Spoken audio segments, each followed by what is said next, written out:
Nous retrouvons maintenant, comme tous les mardis après-midi, la chronique Israël Business. Bonjour Eric Lewin. Bonjour mon cher Steve. Alors Eric, les entreprises françaises regardent également vers Israël. C'est rare, mais il faut le souligner avec le rachat de Beach Boom par Voodoo. Est-ce que je prononce bien ?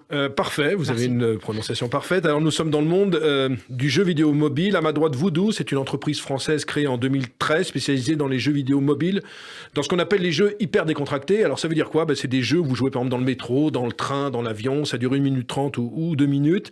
Voodoo est une licorne, c'est-à-dire qu'elle vaut plus d'1 milliard d'euros suite à une récente levée de fonds datant de juillet dernier. Il faut savoir qu'il y a 20 licornes à peu près en France. La France qui est devenue quand même la French Tech, qui fait quand même rêver maintenant les investisseurs. Et à ma gauche, Beach Boom, c'est une société israélienne qui réalise 70 millions de chiffre d'affaires. Alors les spécialistes sur les jeux mobiles, notamment les cartes, ou encore le backgammon, elle est basée du côté de Tel Aviv et elle vaut entre 250 et 300 millions de dollars. C'est pas mal parce que le groupe a été créé il y a 6 ans. Et donc, en l'espace de 6 ans, elle se voit valoriser 4 fois son chiffre d'affaires. Donc, à retenir, le problème, c'est qu'il n'y aura jamais de cotation en bourse pour Beach Boom. Pourquoi ? Parce qu'elle va, elle va dans l'escarcelle de Voodoo, quoi. Donc, Voodoo va garder, va intégrer les équipes. Mais ça fait du bien de voir quand même de temps en temps que les sociétés françaises s'intéressent à Israël parce qu'elles étaient très, très en retard. Et c'est un secteur, les jeux vidéo mobiles, où Israël tire un peu son épingle du jeu. Oui, c'est un secteur où ils sont plutôt bons. Il y a beaucoup d'innovation technologique. Vous savez, tous les pays où il y a de l'innovation technologique, il y a beaucoup d'acteurs du secteur des jeux vidéo parce que le secteur des jeux vidéo nécessite d'abord beaucoup d'investissement et surtout beaucoup d'innovation. Donc oui, Israël de plus en plus. Alors, c'est pas aussi fort les jeux vidéo que la cybersécurité, mais ça reste un domaine quand même très intéressant pour Israël. Alors, je ne sais pas si c'est un amateur de jeux sur son smartphone. En tout cas, Leonardo DiCaprio vient d'investir dans une start-up israélienne. Elle s'appelle Aleph Farms. Oui, vous ne rêvez pas. Titanic, l'homme qui a fait rêver tant de jeunes hommes, tant de jeunes filles à travers le monde, vient d'investir dans une start-up israélienne de ce qu'on appelle la viande alternative, Aleph Farms.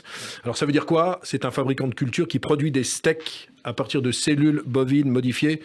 Difficile de connaître le montant exact dépensé par Leonardo DiCaprio, mais la levée de fonds, c'est quand même 105 millions de dollars pour la boîte.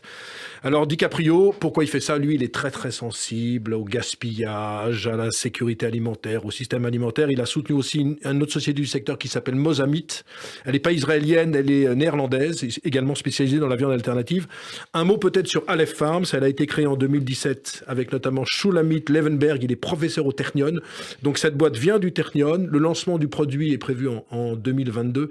Et c'est un marché énorme. C'est un marché monstrueux. Le marché, c'est 25 milliards de dollars d'ici 2030. Et ce qui est intéressant, c'est que la viande sera introduite notamment au Japon grâce à un accord avec Mitsubishi Corporation. Alors vous allez me dire, mais Mitsubishi, vous devenez gâteux, c'est les voitures. Mitsubishi, c'est un conglomérat qui a au Japon énormément d'activités. Donc il y a les voitures, il y a les moteurs, il y a l'agroalimentaire, il y a la tech. En fait, ils sont partout. C'est vraiment le gros conglomérat, comme l'est par exemple Samsung en Corée du Sud. Donc on peut imaginer que ce souci accru de protection environnementale et du souci du bien-être des animaux va justement encore dynamiser ce secteur. C'est un marché en devenir. Le problème, c'est qu'on est pour l'instant, c'est plein de petites start-up à travers le monde. C'est un marché qui est ultra atomisé, mais sur laquelle s'intéressent beaucoup de grands groupes du secteur.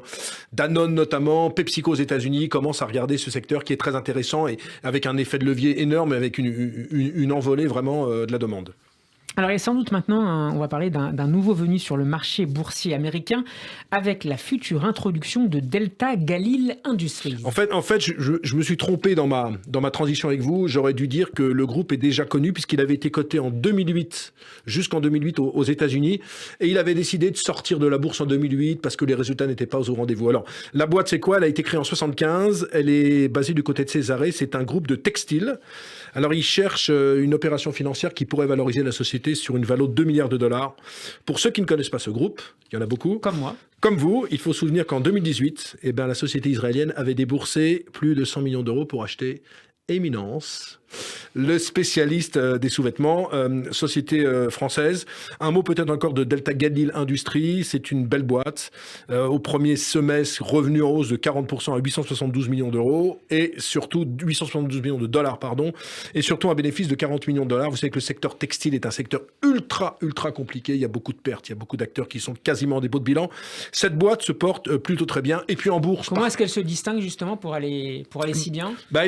Elle est sur des petites niches, par exemple Éminent, elle est sur des petites niches, ce qui fait que il n'y a pas beaucoup de magasins, il y a surtout des marques, et ce qui lui permet de compenser la grande problématique qu'on a dans le textile, c'est que vous avez beaucoup d'acteurs qui ont beaucoup de boutiques, et avec la montée en puissance notamment du e-commerce, ces boutiques ne sont plus du tout rentables. Et en bourse, l'action gagne 100% depuis le début de l'année. Alors vous allez me dire, mais je comprends pas, vous me parlez de la bourse alors qu'ils vont se faire coter à la bourse américaine. Oui, elle est cotée à la bourse israélienne sur la bourse de Tel Aviv.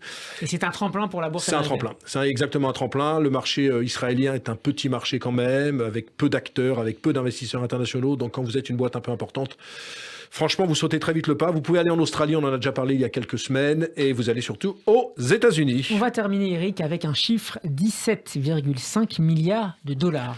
Montant levé par les startups depuis le début de l'année, c'est monstrueux. Ça explose le record de 10 milliards de dollars de l'année dernière. Alors les startups sont des sociétés qui lèvent de plus en plus d'argent. Sync, le spécialiste de la cybersécurité dont je vous parlais avant les fêtes, a levé plus de 500 millions de dollars. Papaya Global, solution basée sur le cloud, qui aide les multinationales à gérer les payes. Ça aide à gérer les payes, parce que vous savez que la grande problématique de nombreuses multinationales, quand vous avez 12 salariés, ça va. Quand vous avez 17 filiales dans le monde, souvent, il y a un problème. C'est pas globalisé. Eux, ils ont une solution. Et puis, Melio, qui est une fintech spécialisée dans les paiements, vous l'avez compris, ce mouvement n'est pas prêt de s'interrompre, dans la mesure où je le dis, tous les fonds, moi j'ai même des fonds en France qui me disent, est-ce que tu crois pas que c'est une bonne idée d'investir sur le marché israélien? Tout le monde regarde le marché israélien. Qu'est-ce que vous leur répondez? D'après vous, quel est le but de cette chronique? Bien sûr, Radio Gilles, mardi après-midi. Exactement, je leur dis d'écouter, je leur dis surtout qu'il faut absolument investir en Israël, mon cher Steve. Merci beaucoup Eric Lewin. Israël Business est à retrouver en podcast tout au long de la semaine